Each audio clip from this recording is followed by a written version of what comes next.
প্রচণ্ড দাবদাহের পর হিমেল হাওয়ার পিঠে চড়ে এসেছে শরৎ। তবে মোহিতনগর নেতাজি ক্লাব ও পাঠাগারের দুর্গাপুজো কমিটির নতুন প্রজন্মের সদস্যরা ভোলেনি বাংলার সেই প্রবাদ বাক্য, এক মাঘে শীত যায় না। সুতরাং আবারও ফিরবে গরম। তবে বিশ্ব উষ্ণায়নের প্রভাব কিভাবে আটকানো যায়, এবারের পুজো মণ্ডপ থেকে সেই বার্তা ছড়িয়ে দিতেই উদ্যোগী পুজো কমিটির সকল সদস্য। জলপাইগুড়ি শহর লাগোয়া মোহিতনগর নেতাজি ক্লাব ও পাঠাগারের দুর্গাপুজো কমিটির এবছরের থিম বিশ্ব উষ্ণায়ন।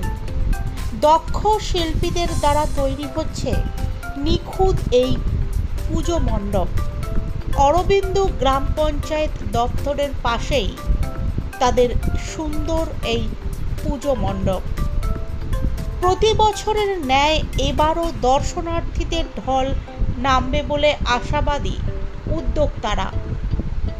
এবারের আয়োজন প্রসঙ্গে কমিটির সহ সম্পাদক সৈকত সরকার আমাদেরকে জানিয়েছেন, বিশ্ব উষ্ণায়নের জেরে আজ মানুষের জীবন ওষ্ঠাগত।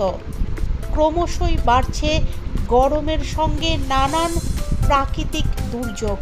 এই কঠিন পরিস্থিতি থেকে আমরা কি করে এই পরিবেশকে রক্ষা করতে পারি, সেটাই তুলে ধরা হয়েছে আমাদের দুর্গাপুজো মণ্ডপে। এই বছরে আমাদের পুজোর বার্তা বিশ্ব উষ্ণায়নের উপরে। যেইভাবে আজকের দিনে গরম পড়ছে, প্রকৃতি এইভাবে চেঞ্জ হয়ে যাচ্ছে, সেই বার্তা নিয়ে আমাদের পুজো মণ্ডপটি তৈরি হয়েছে। কোথা থেকে আসছে এই শিল্পীরা, দক্ষ শিল্পীরা কোথাকার? দক্ষ শিল্পীরা আমাদের জলপাইগুড়িতে। কীভাবে প্যান্ডেল তৈরি হচ্ছে, কীভাবে এই বার্তাটা দিচ্ছেন আপনারা? যেহেতু দেখুন এখন বিশ্ব উষ্ণায়নের ফলে যেইভাবে গরম পড়ছে, এত গরম, এবং এর ফলে প্রকৃতির যে ভারসাম্য সব চেঞ্জ হয়ে গেছে, ঋতুর অনেক কিছু বলতে গেলে পরিবর্তনের দিকে চলে গেছে।